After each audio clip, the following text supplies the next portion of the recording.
Another video for you folks. The people of New York City are giving Eric Adams hell. They are got all kinds of things to say to him. The crowd is a little a roar the minute he steps out of his limousine. They're tired of the mandates. They're tired of the way they're being treated. They live in a left wing state, and they're tired of feeling like they're being mistreated because the people in control, the governors, the mayors, the people at the top, are all a bunch of well, corrupt idiots. As far as I'm concerned, just my opinion. But at any rate, he was cussed out, and people were pissed.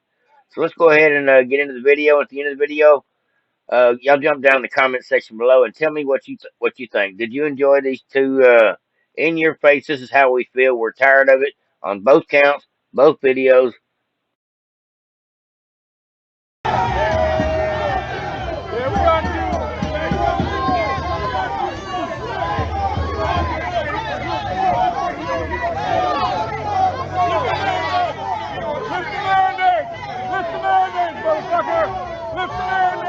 Lift them all!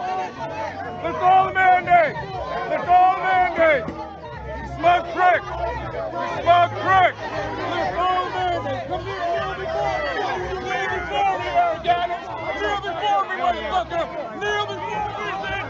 Kneel before me, bitch! Kneel down here, boy! Kneel down here, my coffin! You motherfucker! Kneel down here!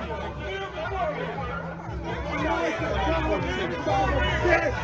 Shut up, Kevin. I'll take a race. He just got in office. He just got in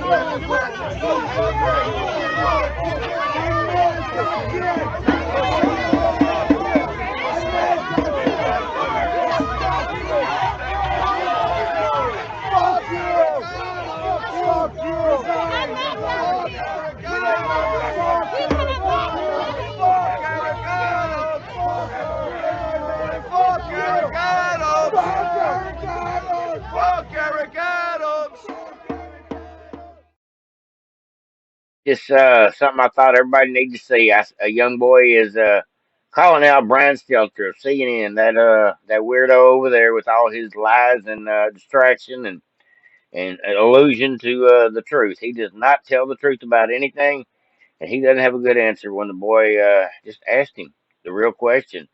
The boy told him, he said, "We see what's going on." I'll leave all that for you to watch here. Now, My name is Christopher Phillips. I'm a first year at the college. My question is for Mr. Seltzer. You've all spoken extensively about Fox News being a purveyor of disinformation, but CNN is right up there with them. They pushed the Russian collusion hoax. They pushed the Jussie Smollett hoax. They smeared Justice Kavanaugh as a rapist, and they also smeared Nick Sandmann as a white supremacist. And yes, they dismissed the Hunter Biden laptop affair as pure Russian disinformation.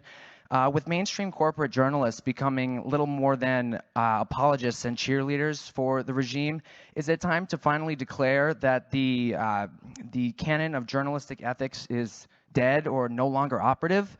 All the mistakes of the mainstream media, and CNN in particular, seem to magically all go in one direction. Are we expected to believe that this is all just some sort of random coincidence, or is there something else behind it?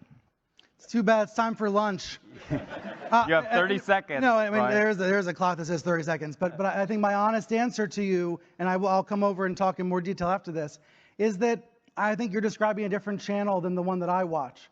But I understand that that is a popular right-wing narrative about CNN. I think it's important when we talk about shared reality and democracy, all these networks, all these news outlets have to defend democracy. And when they screw up, admit it. But when Benjamin Hall, the Fox correspondent, was wounded in Ukraine, the news crews at CNN and the New York Times stopped what they were doing, and they tried to help. They tried to help him get out of the country. They tried to find the dead crew members. That's what news outlets do. That's how they actually do work together, to your question about sharing those kinds of connections and trust. We don't talk about it enough, though. We don't share that reality about how that happens. And with regards to the regime, I think you mean the President Biden. The last time I spoke with a Biden aide, we yelled at each other. So that's the reality of the news business that people don't see, that people don't hear. They imagine that it's a situation that it simply is not. But I think your question, it speaks to the failure of journalism to show our work and show the reality of how our profession operates.